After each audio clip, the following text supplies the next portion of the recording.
La guerra, quizá la fuerza motora de la historia humana.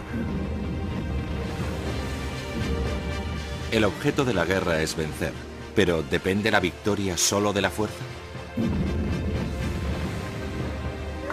Este arma asombrosa dominó la primera batalla decisiva entre Oriente y Occidente. ¿Venció solo por su poder? Este ejército era el mejor equipado del mundo. ¿Por qué entonces fue derrotado y humillado? Esta obra maestra de la ciencia estaba destinada a acabar con una guerra. Pero ¿por qué en cambio llevó al mundo al borde del desastre? ¿Se ganan las guerras con hombres y tecnología o con algo más antiguo y misterioso? ¿Cuál es el secreto de la victoria?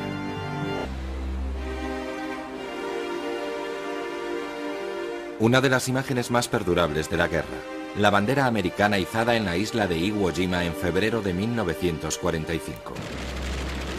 Fue un momento decisivo de la Segunda Guerra Mundial en el Pacífico.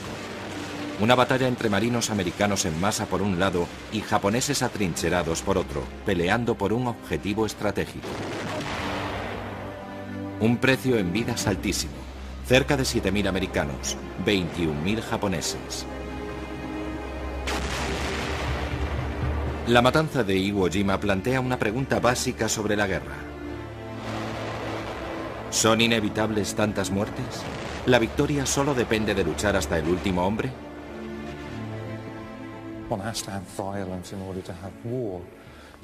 Para que haya guerra tiene que haber violencia. La guerra es un negocio donde hay mucho en juego.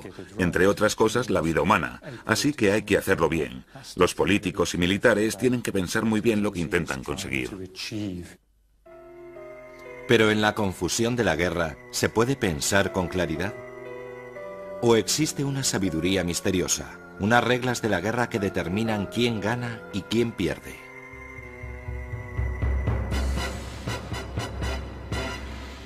La acción militar es de vital importancia para un Estado.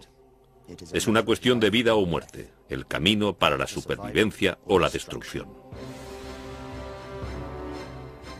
El primer principio de la guerra, el de ser piedra angular de la supervivencia nacional, también es el más antiguo. La guerra fue tan vital para los antiguos griegos que las batallas militares se celebraban con poemas y se representaban en los teatros.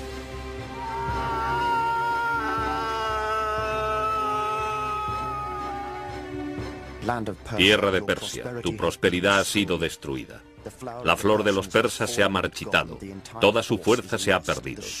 Las playas de Salamina están cubiertas de cadáveres. En su obra Los persas, Esquilo describe la primera batalla decisiva de la historia, la de Salamina, entre griegos y persas. Estamos en el siglo V a.C. Bajo el rey Jerjes, el poderoso imperio persa se expande hacia el oeste. Su enorme ejército y su flota ya han derrotado a los griegos en las Termópilas. Ahora a Jerjes le queda por librar una última batalla para lograr la victoria total. Salamina fue la última oportunidad de los atenienses de sobrevivir a la apisonadora persa. Durante los 50 años anteriores, los persas habían creado el mayor imperio del mundo y Grecia sería su siguiente conquista. Los atenienses lucharían desde sus barcos en el mar y si eran derrotados, lo perderían todo. Los atenienses llevan las de perder. Para vencer a Jerjes necesitan astucia y un arma secreta. Ese arma es un potente barco. El trirremo griego era entonces lo que el misil dirigido de nuestros días, pero su funcionamiento era un misterio que se perdió en la antigüedad, hasta que en los años 80 un profesor de historia y un arquitecto naval jubilados aunaron esfuerzos para resolver el enigma. Una investigación a fondo y una buena dosis de intuición permitieron hacer una reconstrucción histórica notable.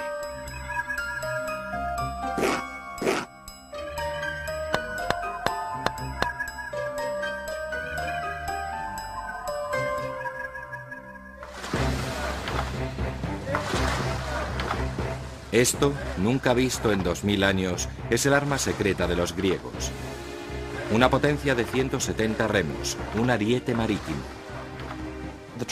El trirremo era un arma increíblemente compleja, sofisticada y cara para su época. Dedicaron muchísima inventiva y recursos a producirla, sacándole las máximas prestaciones. Podríamos compararlo con los cazas de la Segunda Guerra Mundial. El rendimiento, la maniobrabilidad, la velocidad, lo son todo. Cuando en el 480 a.C. los persas avanzaban, los griegos tenían 300 trirremos preparados. Pero la flota persa era el doble de grande. Para derrotarla, los griegos necesitaban no solo arietes, sino también genio táctico. Una operación militar requiere engaño. Si eres bueno, finge no serlo. Si eres eficaz, aparenta ineficacia. Y el almirante griego Temístocles era un maestro del engaño. La flota persa estaba cerca de Atenas. Los griegos se habían replegado por los angostos estrechos hasta la isla de Salamina. Entonces Temístocles puso en marcha su plan. Temístocles quiere engañar a los persas para que ataquen a los griegos en aquellas aguas y no en mar abierto, donde estaban mejor equipados para vencer. Lo que hace es enviar un mensajero, un esclavo suyo, a decir a los persas que los griegos están a punto de huir. Entonces, engaño número 2. Los persas divisan 50 barcos griegos en retirada y les dan caza. Se trata de la versión antigua de una treta clásica. Utiliza un señuelo para atraer a tu enemigo. Haz que se acerque, confúndelo y aplástalo. Los persas cayeron en la trampa y rodearon lo que tomaron por una flota griega en retirada, que se dispersaba intentando escapar y que podría ser fácilmente derrotada. Pero se sorprendieron al ver que la flota griega estaba bien tripulada, se formaba para la batalla y les atacaba. La obra de Esquilo es más gráfica. Un barco los alcanzó con su pico de bronce y la nave griega empezó a embestir. Al principio los persas intentaron resistir, pero cuando todos sus barcos se agolparon en el estrecho, chocaron entre sí enredando sus remos. El mar estaba lleno de barcos hundidos y hombres muertos. Aunque la victoria de Salamina figura en los libros de texto, la verdad absoluta no se conoce, pues la historia la escriben los vencedores. Quizá la obra de Esquilo sea pura propaganda y exagere el genio griego y la credulidad persa. Pero una cosa es segura, la de Salamina fue la primera batalla decisiva de la historia. Toda la tradición occidental se basa en los griegos. De haber perdido la batalla de Salamina, algo muy posible, los persas habrían conquistado Grecia, igual que hicieron con casi todo Oriente Medio durante el medio siglo anterior. ¿Qué habría sido entonces de nuestra civilización? Tal vez ahora hablaríamos y estudiaríamos persa y no tendríamos nada parecido a las ideas desarrolladas por el mundo griego. Salamina fue una batalla real. Sus tácticas se siguen enseñando en las academias militares como parte de la antigua ciencia de la guerra. Pero para revelar los secretos de la victoria, ¿tienen que ser reales las batallas? En la costa de Turquía, unas ruinas batidas por el viento. Quizá el yacimiento arqueológico más controvertido y misterioso del planeta. ¿Es este el escenario de la mayor leyenda guerrera? ¿Presenció el nacimiento de un gran secreto militar? En el siglo VII a.C., el poeta Homero narró una epopeya de cómo Helena, reina de Esparta en Grecia, fue raptada por Paris, príncipe de Troya, y de cómo los griegos, conducidos por Agamenón, rey de Micenas, se dirigieron a Troya a rescatarla, y de cómo la guerra duró 10 años hasta que los griegos protagonizaron una de las mayores trampas de la historia militar. Se trata de la leyenda de la guerra de Troya, como la cuenta la Ilíada, de Homero. Los antiguos griegos trataron a Homero como a un maestro de la guerra, pero a un nivel muy abstracto, pues en la práctica hay suficientes diferencias entre lo que ocurre en el campo de batalla de Homero y lo que debió ocurrir en una batalla griega, como para dejar claro que quizá las lecciones prácticas fueran más limitadas. Desde luego hay mucho que admirar en esa historia, y suficientes pasajes que subrayar y emplear como ilustración de lo que uno puede o tal vez debería hacer en una batalla, como para considerar a Homero una fuente útil. ¿Fue real la guerra de Troya?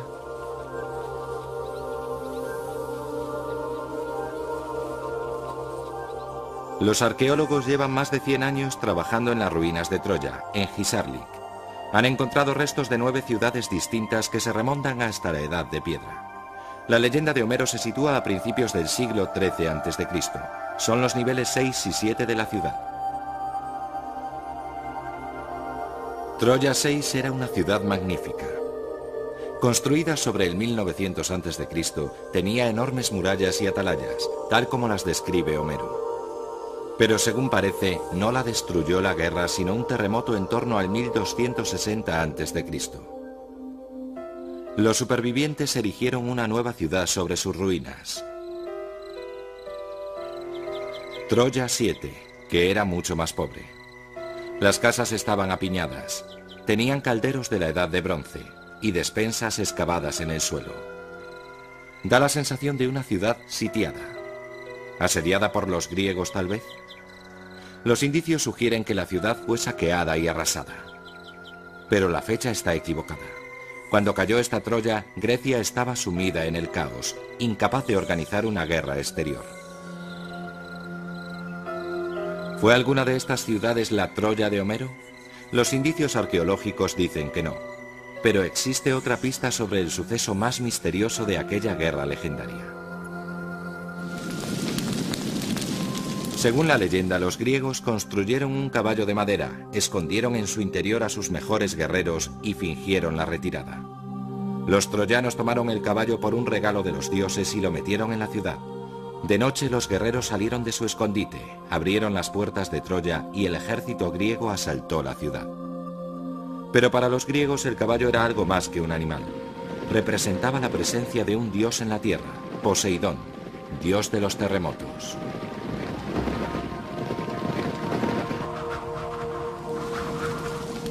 ¿Era el caballo de Troya el símbolo poético de que Poseidón sacudió Troya con un terremoto, dejando pasar a los griegos por sus potentes murallas? ¿Pudo ser la magnífica Troya 6 escenario de la guerra de Troya de Homero? Solo es una teoría, pero el caballo de Troya sigue siendo un secreto militar. Lo más interesante del caballo de Troya es que se ha convertido en ejemplo de ardid en la guerra, aplicado con un éxito espectacular. E imagino que inspiró directamente muchos episodios similares en la historia.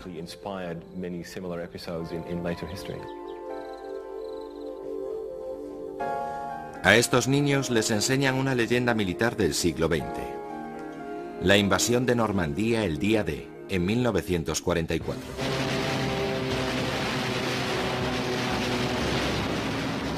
Los sucesos bordados en este enorme tapiz rinden tributo a la organización y planificación militares modernas. Y eso que, al igual que los griegos, los aliados basaron su éxito en un caballo de Troya. Norte de Francia. En el último año de la Segunda Guerra Mundial, este litoral era tan inexpugnable como los muros de Troya. Hitler esperaba una invasión aliada e hizo de Francia una fortaleza. Hitler quería levantar una especie de muralla alrededor de toda Francia para que fuera impenetrable. Quería convertir a Europa en un verdadero castillo que habría que asediar. Y se dio cuenta de que el Canal de la Mancha sería como un gran foso muy difícil de cruzar. El nombre en código de la operación para romper la fortaleza europea era Señor Feudal. Desde su cuartel general en el sur de Inglaterra, el general Eisenhower la planeaba a fondo. Estudiar el terreno, examinar la distancia, la dificultad, la dimensión y la seguridad. Averiguar cómo eran las defensas alemanas, cómo estaban desplegadas sus tropas y cómo atacar las playas del norte de Francia fue una obra maestra de organización y valor. A la caída de la noche, los comandos se deslizaron hasta la costa enemiga para cerciorarse de que la arena soportaría el peso de los tanques aliados. La BBC pidió a sus oyentes fotos de vacaciones para que los cartógrafos aliados pudieran levantar planos detallados del terreno de la invasión. Y la resistencia francesa espió los búnkeres y nidos de ametralladoras alemanes. En Huyeran, un pueblecito cerca de Caen, vivía un anciano que había combatido en la Primera Guerra Mundial. Estaba ciego. Los alemanes lo conocían bien. Le dejaban pasear por la playa como de costumbre. Llevaba bastón y le guiaba un niño pequeño de 7 u 8 años. El crío le describía todo lo que veía. Por la noche, el ciego repetía a su mujer cuanto le había dicho el niño. Ella preparaba el informe y lo enviaba a Londres.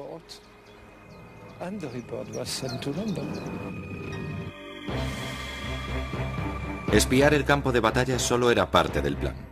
Para que los aliados consiguieran tomar las playas normandas, tenían que pillar desprevenidos a los alemanes. Planificación moderna combinada con un antiguo saber. Si piensas atacar cerca, finge que lo harás lejos. Si vas a atacar lejos, finge que lo harás cerca. En Bletchley Park, en plena campiña inglesa, los decodificadores ingleses escuchaban los mensajes de radio alemanes. Tenían una máquina, un ordenador llamado Coloso, que leía las órdenes secretas del propio Hitler a sus tropas. Sabían que los alemanes esperaban una invasión, y que la esperaban donde no era.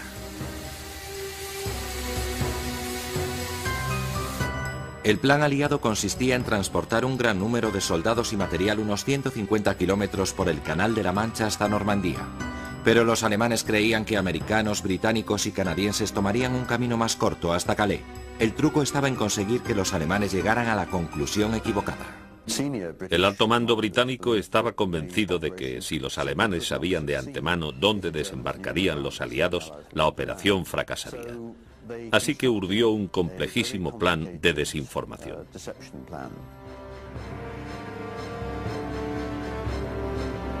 Los aliados construyeron un caballo de Troya, una ilusión de que las tropas se concentrarían donde los alemanes esperaban, enfrente de Calais.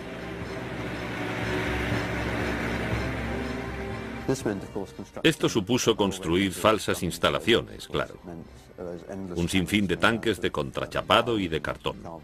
Falsos aeródromos protegidos con baterías antiaéreas auténticas como si fueran de verdad.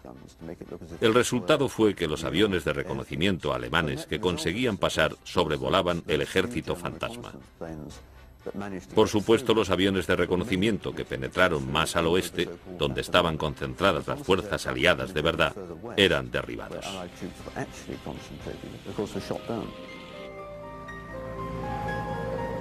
Camiones radio recorrían campos vacíos enviando señales que sugerían la presencia de miles de soldados. Sabían que los alemanes las interceptarían. Y para completar el cuadro, la Operación Doble Cruz. Desde el interior de la propia Inglaterra, los alemanes recibían mensajes de espías que habían infiltrado años antes, solo que ya no eran sus espías. Cada vez que se capturaba a un agente, era llevado a la prisión de Wandsworth, donde se le planteaba una lección muy básica. O le ejecutábamos o trabajaba para nosotros. Alguno de ellos optó por la ejecución, y así se hizo. Pero el resto se pasó con nosotros. Enviaban sus mensajes desde la celda, con un tipo que les apuntaba con una pistola metafórica y les mandaba decir esto o aquello. Y claro, enviaban desinformación. Y todos le decían a Adolfo Hitler lo que quería oír, que la invasión se haría por Calais.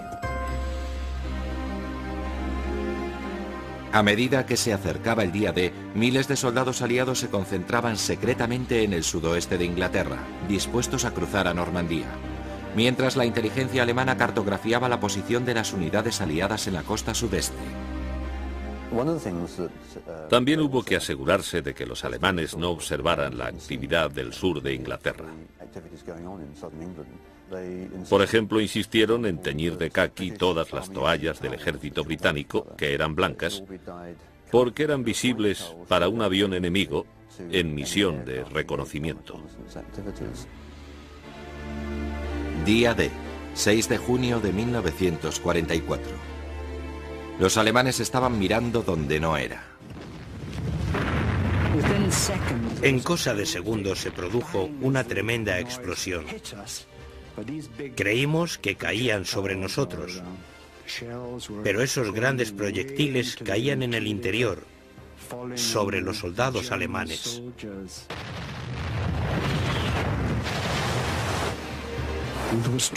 Las tropas estaban saltando y me dije, pobres diablos, espero que lo consigan. No me decidía a saltar del barco porque me parecía suicida. Había gente a 30 metros de nosotros, en casas y hoteles, disparándonos con ametralladoras. Corrimos por toda la playa con ese ruido infernal. Fue aterrador. Los cadáveres de soldados canadienses se amontonaban en la orilla. El día D abrió el camino hasta Berlín y hacia la victoria aliada en Europa. Fue una operación tan bien planeada, un caballo de Troya tan fácilmente aceptado, que los alemanes se negaron a verlo venir. El día antes del desembarco del día D, se envió un mensaje especial a la resistencia francesa que los alemanes tendrían que interceptar a la fuerza. Efectivamente, un joven oficial así lo hizo y fue a ver a sus superiores diciendo: miren, en este mensaje dice que los aliados invadirán mañana. Es un mensaje radiado por la BBC. ¿Qué les parece? Y el comandante dijo: no sea absurdo, ningún gobierno transmitiría sus intenciones por la radio nacional. Es un disparate. Así que la única persona que podía convencer a los alemanes de que el día D estaba a punto de llegar y que les habría permitido concentrar sus fuerzas no pudo hacerse escuchar. Tácticas elaboradas, juegos de engaño, secretos de la guerra. Pero el éxito militar no depende solo de astutas maniobras, sino también de armas inteligentes.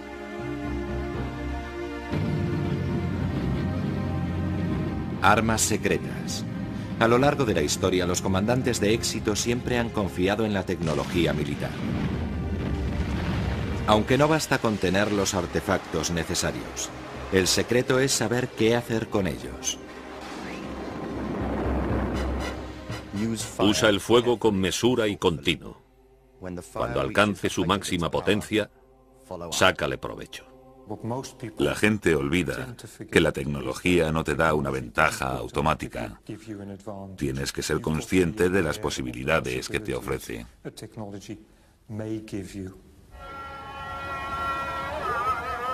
Estambul, en tiempos llamada Constantinopla, capital del Imperio Bizantino, que durante 1000 años dominó el Mediterráneo oriental. Buena parte de la fuerza del imperio procedía de un arma secreta.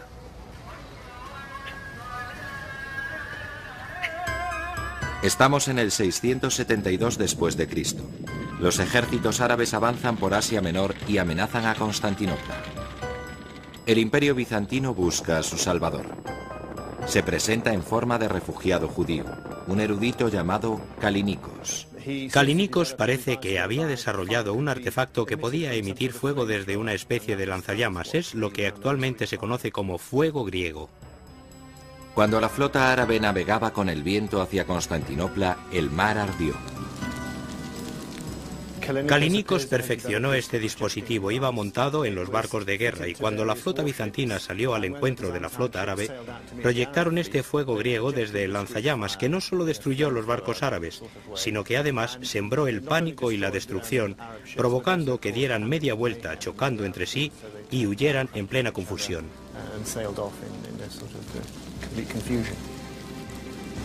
¿Qué arma misteriosa pudo prender fuego al mar? Es un contenedor de bronce lleno de petróleo bruto.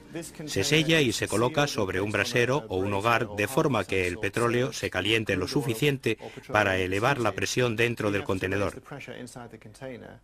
Después, a través de la válvula, se puede extraer el petróleo por el conducto y cuando entra en contacto con el oxígeno arde espontáneamente. Pero la tecnología sigue el ritmo de las ansias de conquista. Al cabo de 1000 años, Bizancio y el fuego griego encontraron la horma de su zapato, la pólvora.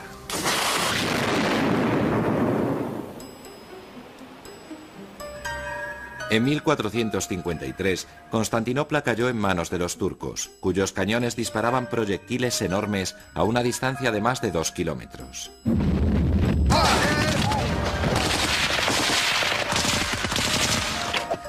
Mientras haya guerras, habrá carrera de armamento.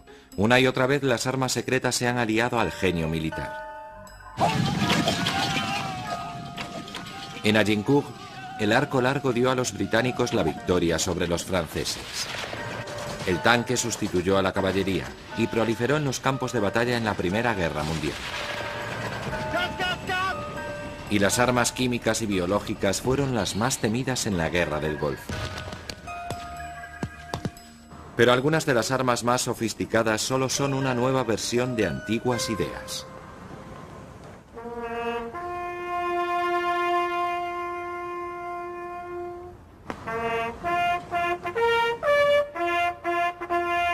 El barco más famoso de la historia británica. El 21 de octubre de cada año la Armada Real se concentra en el HMS Victory para celebrar la derrota de Napoleón en Trafalgar en 1805 y para recordar al almirante Nelson, que murió en la batalla.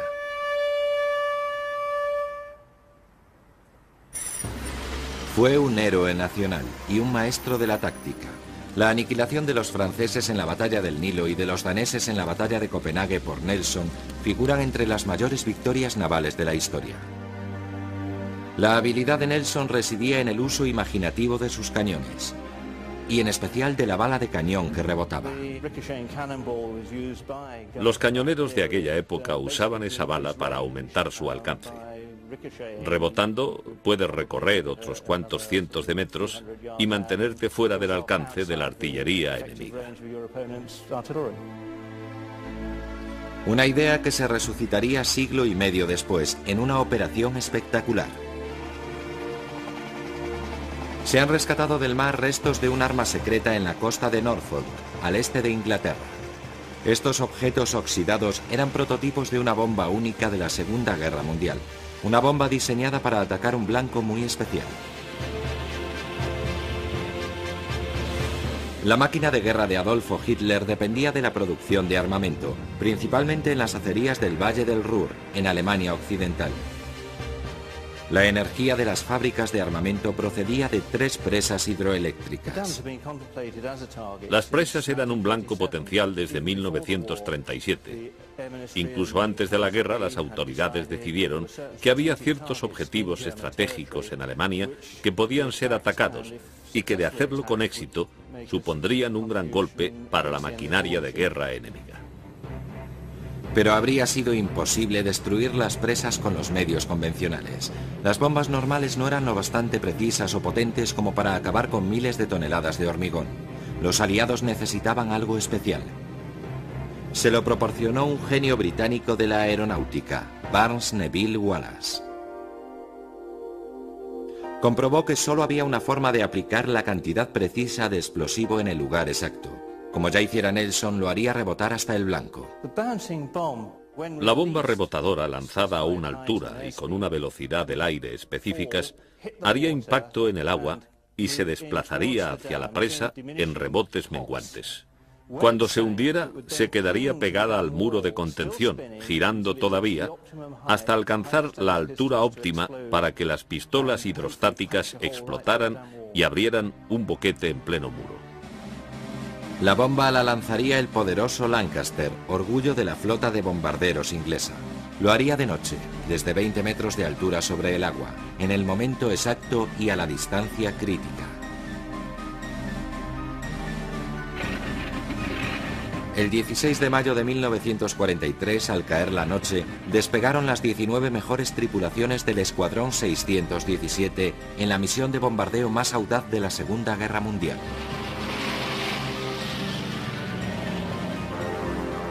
Volaron por debajo del espectro del radar, tan bajo que algunos aviones chocaron con cables de luz.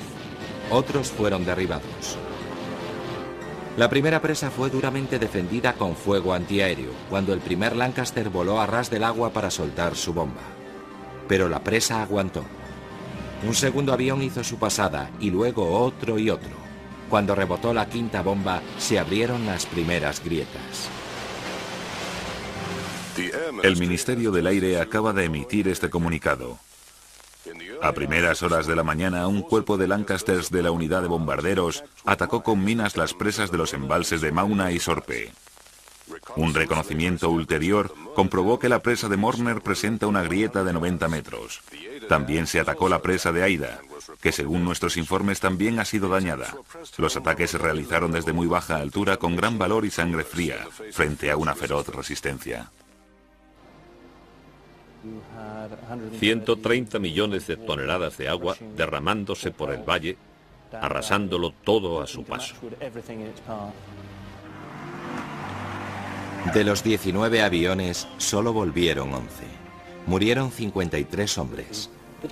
Salió caro en aviones y tripulación, pero se hizo el trabajo y creo que la historia demuestra que fue una acción eficaz. No detuvo la guerra, claro, pero fue un paso más. La voladura de las presas fue un triunfo de la ciencia militar moderna y de la audacia, pero tiene sus raíces en la antigua sabiduría militar. Cuando la velocidad del halcón es tal que puede golpear y matar, eso es precisión. Lo mismo ocurre con los buenos guerreros. Su fuerza es la de una catapulta, su precisión la de un gatillo. Pero, ¿qué pasa si en vez de tener en cuenta la antigua sabiduría, los mandos militares deciden ignorarla? Agosto de 1945. La bomba atómica explota sobre Hiroshima. El mayor cataclismo de la historia militar. La hemos empleado para abreviar la agonía de la guerra, para salvar las vidas de miles de jóvenes americanos.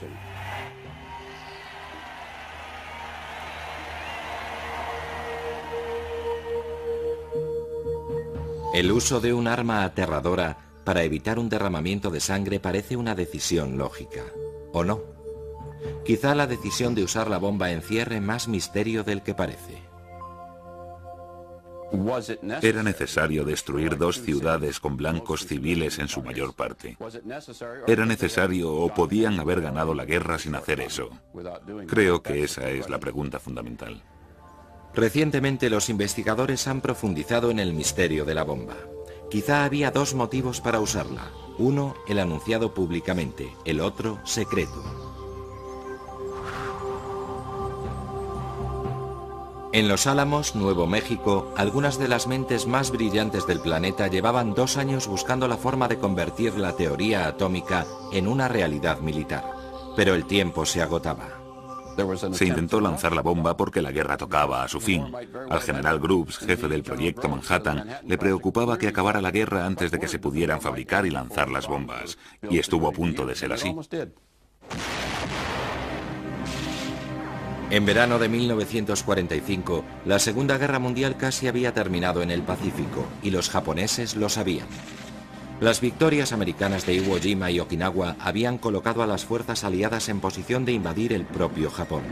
Los rusos también planeaban sumarse al asalto final. Los japoneses buscaban activamente la paz. En Washington había 2 opciones sobre la mesa para asegurar la rendición japonesa. Está claro que había un modo o varios de acabar con la guerra sin una invasión y sin la bomba atómica. Concretamente, dando garantías de que no se tocaría al emperador japonés, su dios emperador, y con la entrada de los rusos en liza.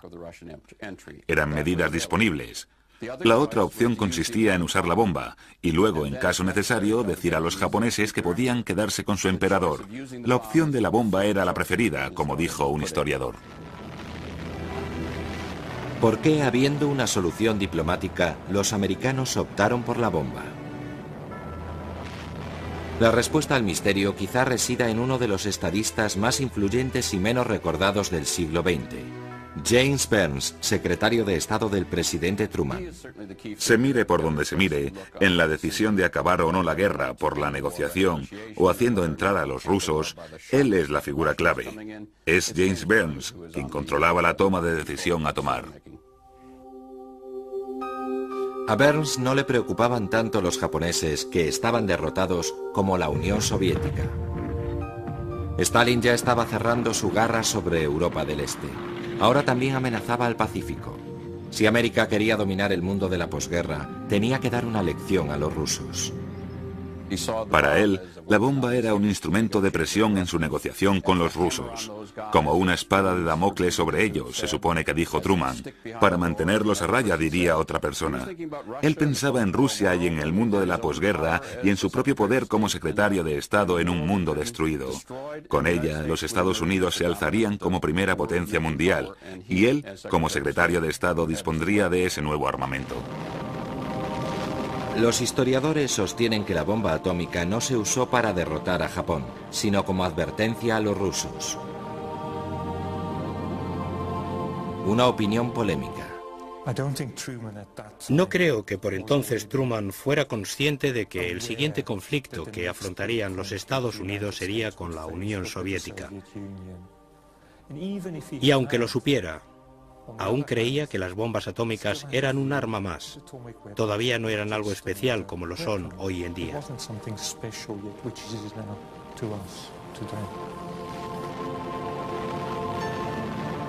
La historia indica que la bomba produjo poco efecto en la rendición japonesa. Pese a ella, los rusos entraron en guerra. Los japoneses consiguieron lo que siempre quisieron, la supervivencia de su emperador. Y en Washington el Estado Mayor admitió en privado lo que nunca podría admitir en público. Ninguno de ellos defendió jamás la necesidad militar de usar la bomba. Como repetía Truman durante la posguerra, esto no es un arma militar. Puede destruir a la gente, pero no puedes ganar guerras con ella. Pero sí puedes iniciar una guerra. Y es que la fabricación y el uso de la bomba atómica lanzó un reto a la Unión Soviética. Con ello se ignoró un principio básico del antiguo arte de la guerra. A un ejército acorralado hay que darle una salida.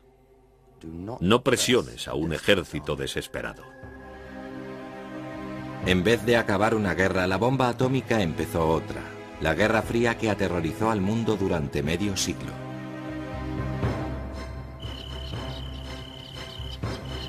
Este es el Valle de la Muerte, un campo de batalla en Crimea junto al Mar Negro, en Rusia. Es la escena de una operación de caballería británica inmortalizado en la poesía, la carga de la caballería ligera. Media legua, media legua, media legua más. Por el Valle de la Muerte corren 600 jinetes.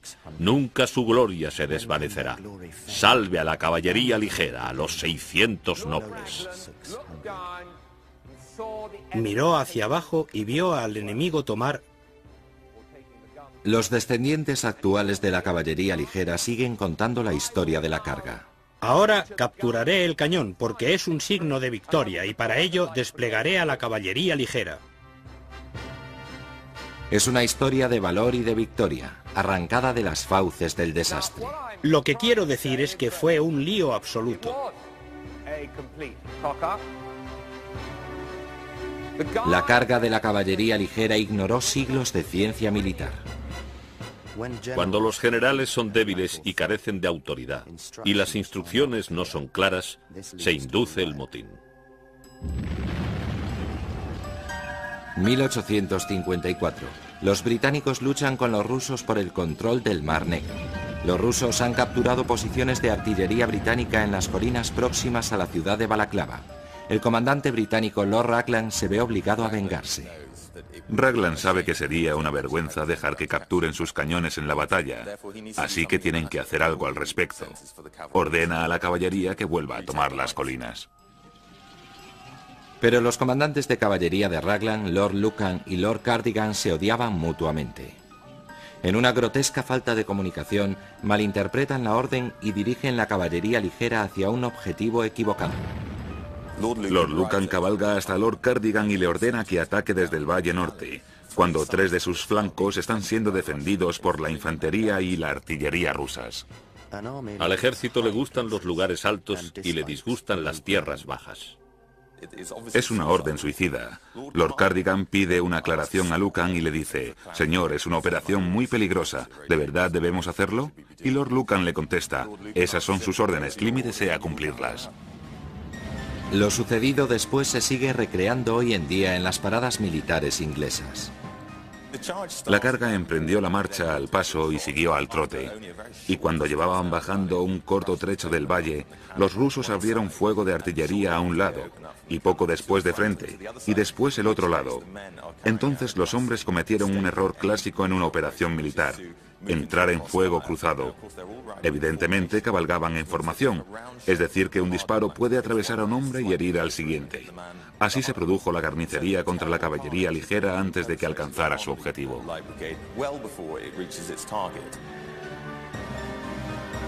Fue casi un suicidio. Era improbable que la carga sirviera para nada. Lo raro es que la carga resultara una acción relativamente gloriosa. Parecía imposible que esos 673 hombres salieran con vida del valle, pero varios de ellos volvieron, y antes de volver, tomaron los cañones que eran su objetivo inicial, y no solo eso, sino que además consiguieron hacer retroceder por el valle a los 2000 hombres de la caballería rusa. Eso en sí es un logro increíble. Uno de los misterios de la guerra es que a veces la buena suerte puede superar la mala planificación o la mala ejecución. A veces, pero no a menudo. Vietnam. Los Estados Unidos combatieron durante 13 años en el sudeste asiático. Gastaron 200.000 millones de dólares y perdieron más de 50.000 vidas intentando conjurar la sombra del comunismo de Vietnam del Sur. Y fracasaron. Todos esos muertos, todo el dinero gastado, no sirvieron para nada. Fue un despilfarro. Menuda broma. ¿Por qué la primera potencia militar mundial sufrió tamaña humillación en Vietnam? Quizá porque su oponente, Ho Chi Minh, conocía mejor el antiguo arte de la guerra.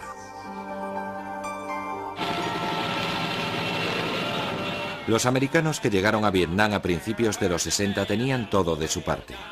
Estaban bien entrenados, bien pagados y bien armados. Sus oponentes, un ejército comunista en el norte y las guerrillas del Vietcong en el sur, tenían equipos desvencijados. Parecía que podían ser derrotados fácilmente. Aquí todo el mundo quiere encontrarse con el Vietcong, quiere verlo y dispararle. Yo he visto algunos. La gente dice que son imaginaciones mías, pero los he visto. Una confianza fuera de lugar. Las reglas de la guerra exigen claridad y un objetivo concreto. Estados Unidos estaba convencido de su deseo de derrotar al comunismo, pero era reacio a llevar el conflicto hasta su conclusión lógica. No pensaban tocar Vietnam del Norte. Lo bombardearían, pero no lo invadirían con infantería. Con eso no llevarían al límite al régimen de Vietnam, poniendo en juego su supervivencia. Cosa que, habida cuenta de lo que estaba en juego en el conflicto, tenían que haber hecho los americanos para ganar la guerra.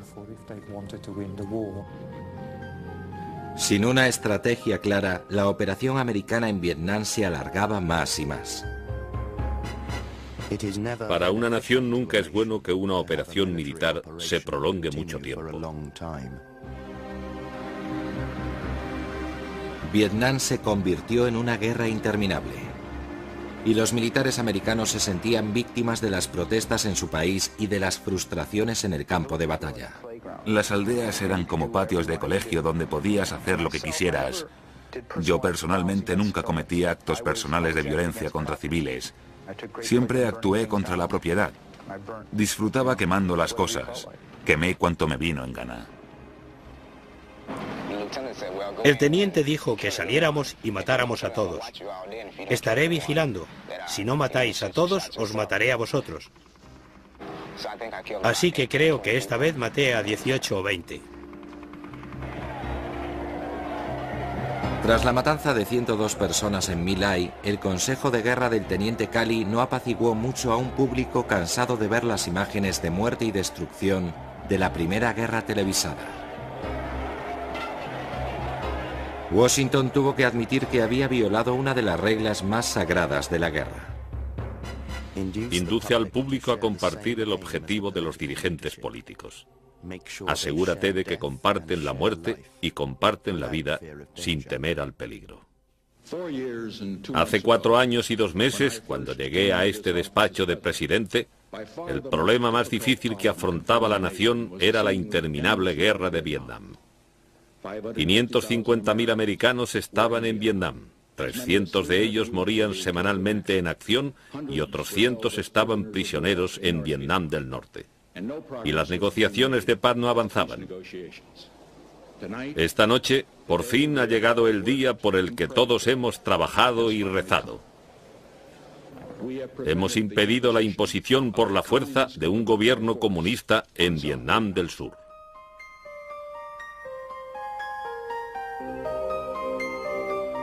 Unos Estados Unidos escarmentados firmaban un acuerdo de paz con los norvietnamitas en 1974, pero en ese, como en otros tantos aspectos de la guerra, Washington entendió mal a su enemigo. Desde luego, se subestimó la determinación de los norvietnamitas. Además, la gran aversión a la potencia extranjera proporcionó el apoyo popular a los norvietnamitas en el sur, lo cual tuvo su importancia en la continuación de la guerra. No fue solo perseverancia. Ho Chi Minh y sus colegas del Vietcong sabían cómo hacer que a América le saliera el tiro por la culata. Los hábiles en lo heterodoxo son infinitos como el cielo y la tierra. Atacan y vuelven a atacar. Y el Vietcong era cualquier cosa menos ortodoxo. Se escondían en una red de túneles que se adentraba mucho en el interior. Se ocultaban en la selva incluso cuando los americanos creían haberlos encontrado. ¿Qué pasa con los Vietcong cuando los identificas? Se te escurren entre los dedos, simplemente.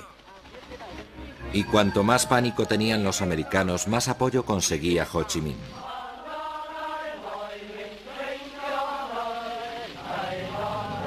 En 1974 el norte comunista marchó sobre Saigón, capital del sur. Fue el fin de una lucha por la unificación nacional iniciada en los años 50. Fue un tributo a la comprensión que Ho Chi Minh tenía de un hecho fundamental.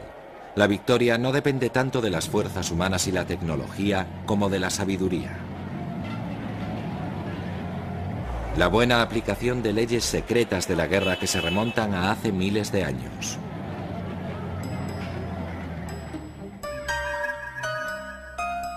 Datan de antes de los comienzos de la historia militar escrita en China, en el siglo IV a.C. Esa sabiduría de los secretos de la victoria es el legado de un general chino llamado Sun Tzu.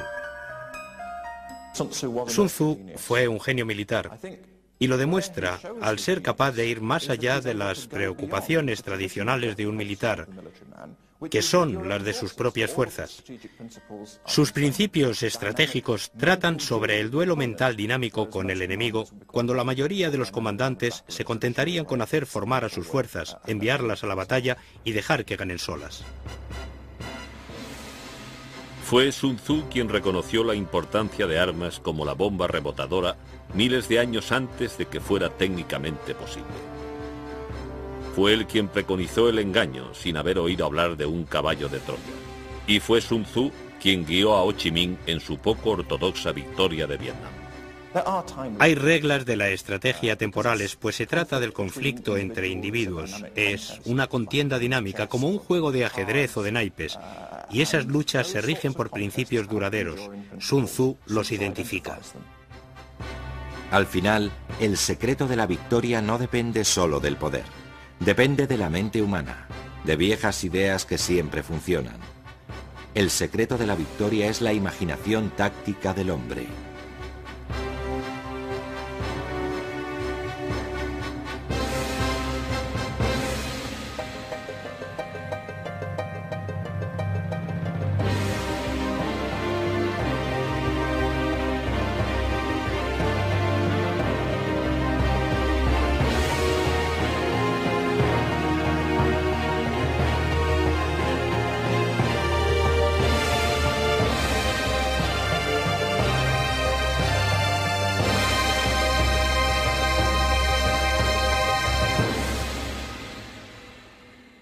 Salamina fue la última oportunidad de los atenienses de sobrevivir a la apisonadora persa. Durante los 50 años anteriores, los persas habían creado el mayor imperio del mundo y Grecia sería su siguiente conquista. Los atenienses lucharían desde sus barcos en el mar y si eran derrotados, lo perderían todo. Los atenienses llevan las de perder. Para vencer a Jerjes necesitan astucia y un arma secreta. Ese arma es un potente barco. El trirremo griego era entonces lo que el misil dirigido de nuestros días, pero su funcionamiento era un misterio que se perdió en la antigüedad, hasta que en los años 80 un profesor de historia y un arquitecto naval jubilados aunaron esfuerzos para resolver el enigma. Una investigación a fondo y una buena dosis de intuición permitieron hacer una reconstrucción histórica notable.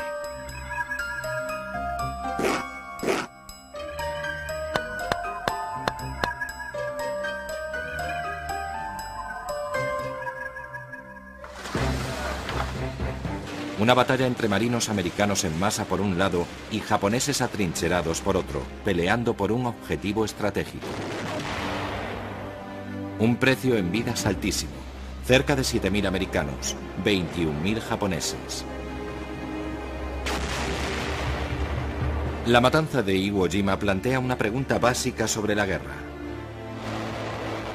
¿Son inevitables tantas muertes? ¿La victoria solo depende de luchar hasta el último hombre?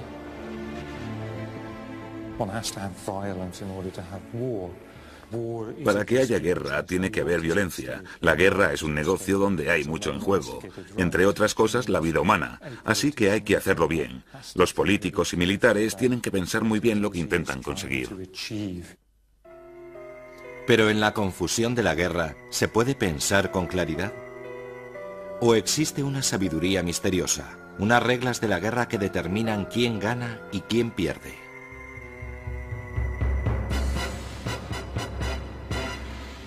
La acción militar es de vital importancia para un Estado. Es una cuestión. La guerra, quizá la fuerza motora de la historia humana. El objeto de la guerra es vencer, pero ¿depende la victoria solo de la fuerza? Este arma asombrosa dominó la primera batalla decisiva entre Oriente y Occidente. ¿Venció solo por su poder? Este ejército era el mejor equipado del mundo. ¿Por qué entonces fue derrotado y humillado? Esta obra maestra de la ciencia estaba destinada a acabar con una guerra. Pero ¿por qué en cambio llevó al mundo al borde del desastre? ¿Se ganan las guerras con hombres y tecnología o con algo más antiguo y misterioso? ¿Cuál es el secreto de la victoria?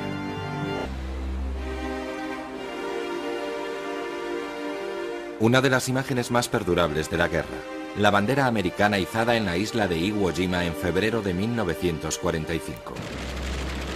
Fue un momento decisivo de la Segunda Guerra Mundial en el Pacífico. Esto, nunca visto en 2000 años, es el arma secreta de los griegos. Una potencia de 170 remos, un ariete marítimo. El trirremo era un arma increíblemente compleja, sofisticada y cara para su época. Dedicaron muchísima inventiva y recursos a producirla, sacándole las máximas prestaciones. Podríamos compararlo con los cazas de la Segunda Guerra Mundial. El rendimiento, la maniobrabilidad, la velocidad, lo son todo. Cuando en el 480 a.C. los persas avanzaban, los griegos tenían 300 trirremos preparados. Pero la flota persa era el doble de grande. Para derrotarla, los griegos necesitaban no solo arietes, sino también genio táctico. Una operación militar requiere engaño.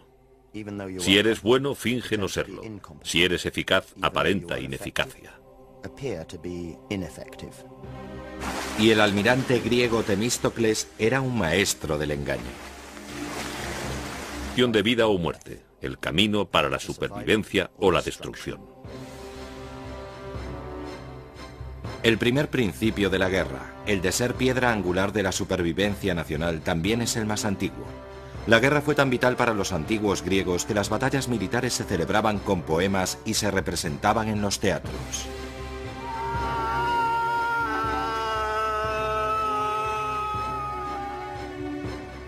Tierra de Persia, tu prosperidad ha sido destruida. La flor de los persas se ha marchitado, toda su fuerza se ha perdido. Las playas de Salamina están cubiertas de cadáveres. En su obra Los persas, Esquilo describe la primera batalla decisiva de la historia, la de Salamina, entre griegos y persas. Estamos en el siglo V a.C. Bajo el rey Jerjes, el poderoso imperio persa se expande hacia el oeste. Su enorme ejército y su flota ya han derrotado a los griegos en las Termópilas. Ahora a Jerjes le queda por librar una última batalla para lograr la victoria total.